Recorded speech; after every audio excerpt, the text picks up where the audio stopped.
to our master of ceremony today, Pastor Zach Mullins. Amen. Amen. I haven't been back to Central in a while, so I haven't got to hear him preach for real. But I hear that he is turning the place upside down. Listen. And doing Reverend Draper and Reverend Watkins and all of those My. that have gone before us, doing them proud. So we celebrate the legacy living in our brother, Pastor Mullins. Amen. Amen. To Reverend Snap, my big cousin. I got a lot of cousins in here, y'all. And they all whooped me probably at least one good time. But I love them. To all of my family that's here, to I gotta honor Brother Watkins. Amen. Brother Watkins, he has been the cleanest dresser in Central. Listen. Yes. Come on. You know we got some money because he be clean. It's good to see you, Brother Watkins. Yes. The Watkins family. Yes. To Reverend Watkins. Amen. They were telling me how young they are. I don't know if I can tell that. But I know Reverend is the same age as Grandma. He's 90. I'm 90. And then Reverend Watkins is 91. Amen. Anybody beating that? Yeah. Mother. Yes. Give her a hand.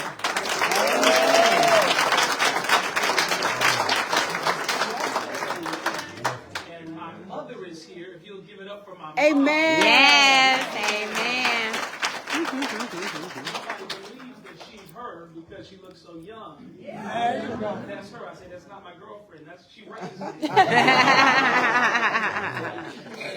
Amen. Wendy is here. Amen. Reverend Delaney is here. Yes. I will never forget Reverend Delaney. I was probably about 16, 17. I was singing at your wedding. And I was just snapping my fingers and just Having a good time. get down. It's a pulpit. You don't snap your fingers. She's been getting me together a long time. I love you for it. Just say, I am here. I am here. Because I don't get to call everybody's name, but I celebrate you. Amen. Amen. And it is so good to dwell with brethren in unity. Amen. Amen. Amen. I also have to acknowledge some of my team that is in the building. Paige and Jay was with me earlier. We marched down Civic Center Drive this morning at 8 o'clock, 9 o'clock in the cold. And so I want to celebrate them today. They're here representing the Black Legacy Advancement Coalition, which is a movement God blessed us to birth 4 years ago. And we are a movement that focuses on building black power. Amen. Amen. By providing education and resources towards justice. Amen. So we have been blessed to launch a merch line. There's some beautiful pieces that were just released a couple of months ago. And you may have seen it. It was on Fox 2. And those have been selling very well. All of the funds from that goes towards our women's housing. And so if you would so like to help us empower women as we secure this edifice for them this year, all of the money free and clear, I promise you, every dollar will go towards that. Amen. Amen.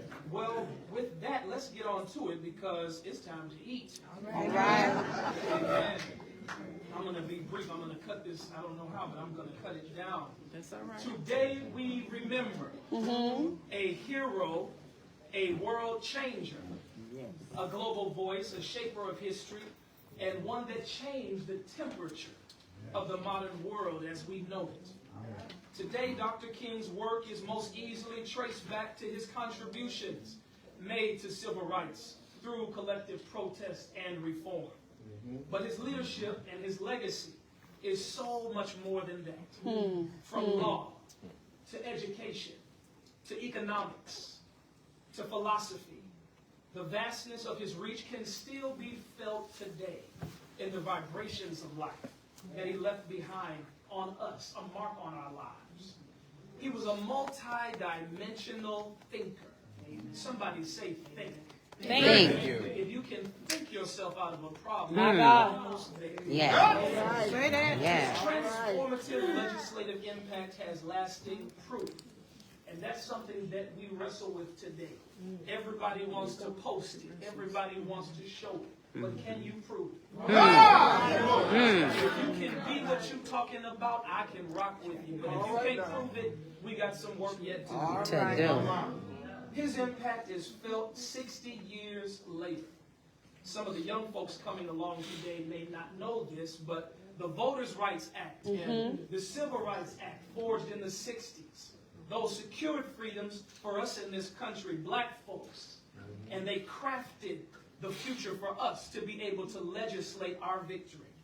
And although under great attack today, Dr. King's work still lives to protect our rights to engage at the battle box. And if you don't believe it's important, turn on the news. Yeah. We may have a past president re-elected if we don't vote in February. Help us. Yeah. I would be remiss not to acknowledge the great struggle that our ancestors died for. Yeah. Some of our young people don't believe in voting today. Yeah. It's absolutely a catastrophe that Yes. that's even being considered. We must vote. We must engage. If you don't believe that, come talk to me after this, and I'll do my best to convince you. We need every vote. Yes. Say it. Absolutely. Yes. Many were left maimed and beaten and brutalized. Help us. Help us. Simply for attempting to cast a vote. Help us. Not to mention the countless organizers and activists that sat in and boycotted, traveled by bus, plane, train, to protest and to march for freedom. The movement and the struggle had a monumental impact on our culture, and it is still necessary today. I had a young person ask me, they say it's cold outside. Why are we marching? We already free. I said, if you don't march, you might not be free Tomorrow. Okay. Yeah. That's right. That's right. to stand. There's still a need to struggle. We don't believe it, but there are still brothers and sisters in shackles right here in our country. That's right. Yeah. Sex trafficking is real. Yes, it is. We've got a war to fight. Yeah. This movement has brought us to several crossroads as it pertains to human rights and to equality. And this foundation is what has now empowered the powerful realities of the diverse American landscape that we experience today. Not only do we remember, but we look forward. In Effie Clark's message, How a People Make History, he states that an enslaved people and an oppressed people cannot move toward liberating themselves until they first understand the nature of their oppression. The opposite is also true. That an oppressed people can't understand the nature of their oppression before, one, they are inspired with hope and a vision of the freedom that they desire. So we can't stop talking. We can't stop the conversation because we have to continue telling the old stories. What we are doing here is extremely important because we remember back to where we've been and what it has brought us to. That's right. We are keeping that flame of justice burning every time we tell the history from whence we've come. To understand the nature of our oppression, a people must also know who they are. They must understand their enemy, and they must organize in the struggle with their own weakness as a knowledge of the whole spectrum of the condition that they are in. It's at this point now of discovery that such a people are no longer disempowered. See, power is not in your fists. Power is right here in the head. It's a cognitive repositioning that transitions our once plight of enslaved African people to a restoration of consciousness and identity forged in the rich, beautiful, brilliant heritage that we are. Black people are some of the most beautiful, strongest to ever collectively experience this life as we know it. Through great affliction, we weathered great storms, yet still we rise. Just 60 years ago, we were working to build the floor of justice for our lives in this country, but now we sit a little bit higher.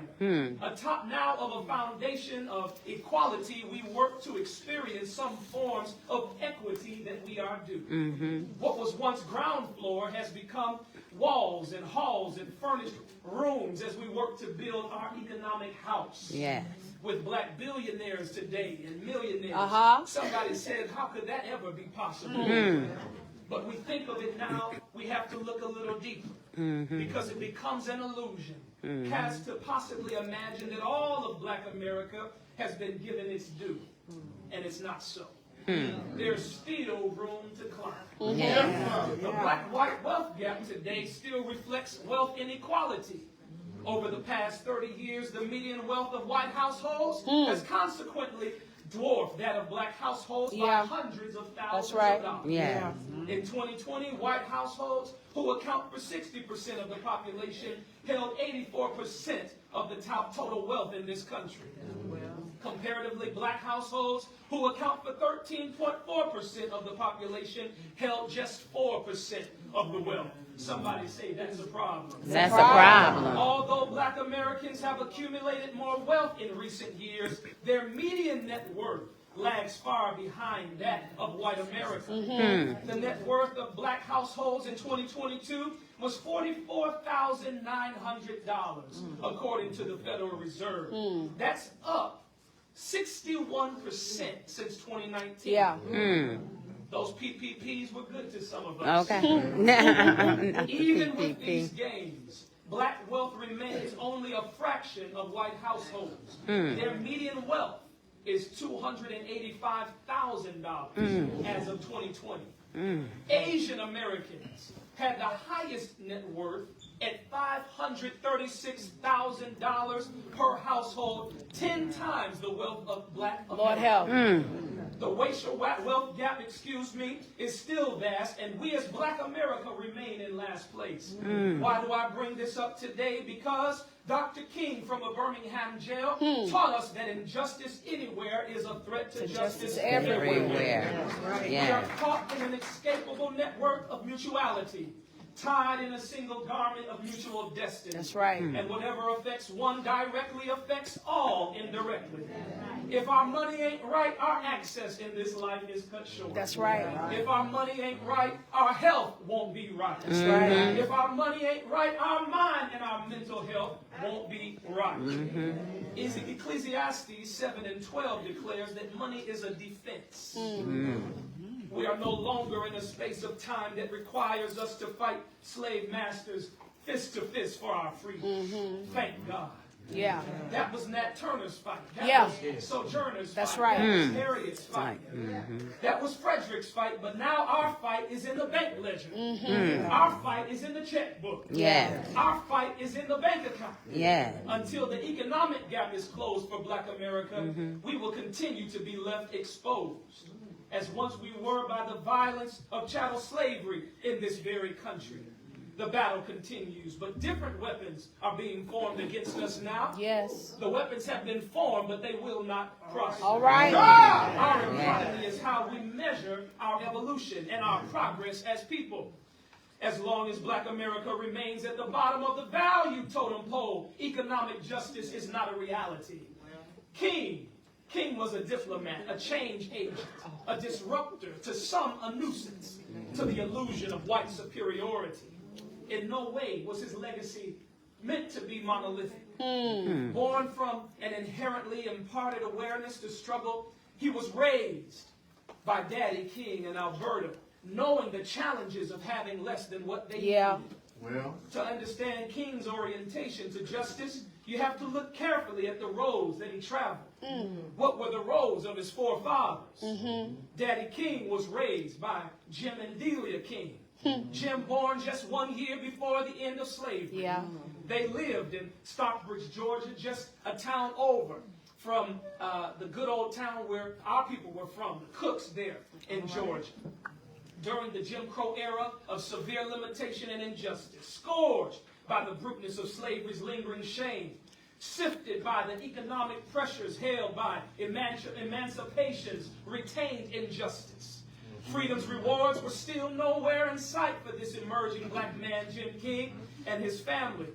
Often he became drunk on the weekends, deeply inebriated, and he would brutalize his poor wife, Delia. He often became so drunk that they didn't know if he knew who he was. Lord, Lord. But it was Delia's faith in God and her pure, undefiled religion that kept her seeing through the dreary days of the bitter South. He often became a nuisance to the future that one day Daddy King would build, not knowing that they would be the parents and the grandparents of revolutionaries and freedom fighters. They endured the trauma of being black in their era. They were blessed to see their offspring mature to become resilient leaders in their community. And this takes us from the Stockbridge era to the Sweet Auburn era, when Daddy King married A.D. Williams' daughter, Alberta, later giving birth to little ML. Coming home, coming from utter poverty in rural Georgia, Daddy worked hard to build a better life for his family, and it resembled the best of what life could be for colors at that time. With his influence in the community, the King family lived comfortably. They were able to buy a nice house there. They were able to drive a Packard, and they were able to buy fine clothes. This was young Martin's rearing.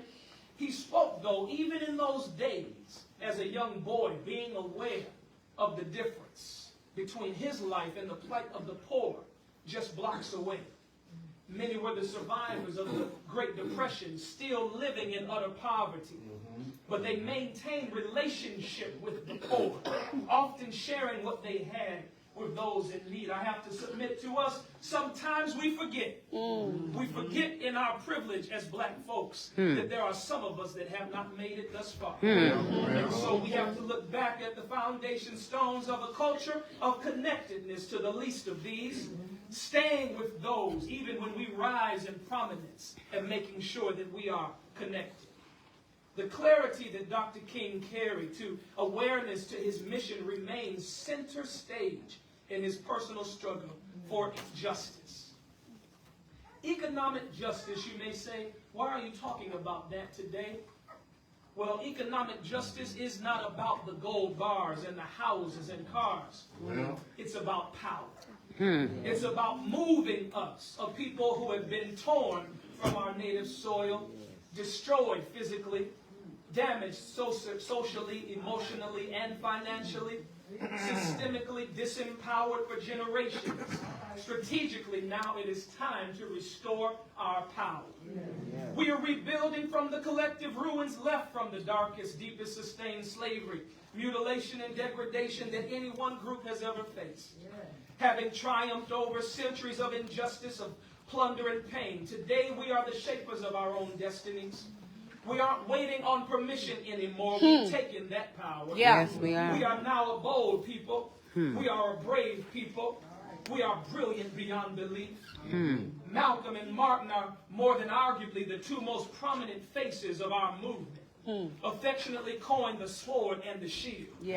As oppressed African people living in the captivity of America, we cannot shake off our mental shackles without leaders. Both of these men, I submit, died at the age of 39. 40 symbolizes generational promise. 1 year prophetically shy of solidifying their presence in generational impact, they were taken too soon. And though we've had many notables, none has galvanized unity among the black race as Dr. King. He was indeed our Moses. The legacy work of that cultural impression culminates with his work in the Poor People's Campaign for Economic Justice. This had been the source of his grandfather's pain, the motivator of his father's escape, and now becomes the crescendo to his lifelong labor in civil rights. Dr. King had come to the conclusion that there needed to be real dramatic effort to get the government to rededicate itself to the war on poverty. He described the Poor People's Campaign as the beginning of a new cooperation, understanding, and determination by people of all backgrounds and colors, asserting to win their right to a decent life and respect for their culture and dignity. The campaign was greatly challenged by the weather, by lack of support, by scrutiny, but ultimately it ushered in significant food assistance and nutritional programs that benefited low-income people. King never lived to see his full vision for economic justice play out. Assassinated April 4th, 1968. His death overshadowed the Poor People's Campaign. As the nation reeled, the campaign was forgotten, later described as the biggest protest that nobody's ever heard of. But the campaign paved the way with strong influence. Yes, it did, for other movements that would later follow. It was King's plea that we must honestly face the question of restructuring the whole of this American society. 56 years ago, he was questioning our economic system, pushing for a broader distribution of wealth. Today, reparations are overdue. They are being discussed and, in some cases, even paid in California. The broader discussion needs to render solutions that are significant and relevant to the gaps that we as Black Americans live with every day. As a Black people, we must learn all that we can, do all we can, and be all that we can be. If we prepare and present our best, there is nothing that can be denied. As King approached the end of his life, in his popular speech, "Where do I go from here?" He challenges the Black race to remain divinely dissatisfied. As we look at the litany of dissatisfactions in our Black culture, many gaps have been closed, yet others still remain. The verdict implores us to continue to engage in the struggle until we've closed every gap and secured justice for all. In closing, I leave us with a challenge to remain divinely dissatisfied. That we all would stay equally engaged in the fight for justice. Rise up to the impossibilities that are waiting for you to move them. Rise up to the daunting and difficult pursuits that are waiting to be surpassed by your innate brilliance, ability, and will to win. Rise up and look around at the strength of our most radiant ancestors that have gone on before us. Rise up, my brother and my sister. Rise up to do justice, to love mercy, and to walk humbly with a clear vision for justice. Rise up. There is absolutely no limit to the greatness that we can achieve together. Realizing that the arc of moral universe is long. Come on, Dad. Towards justice. Thank you. And may God bless every one of you. Yes.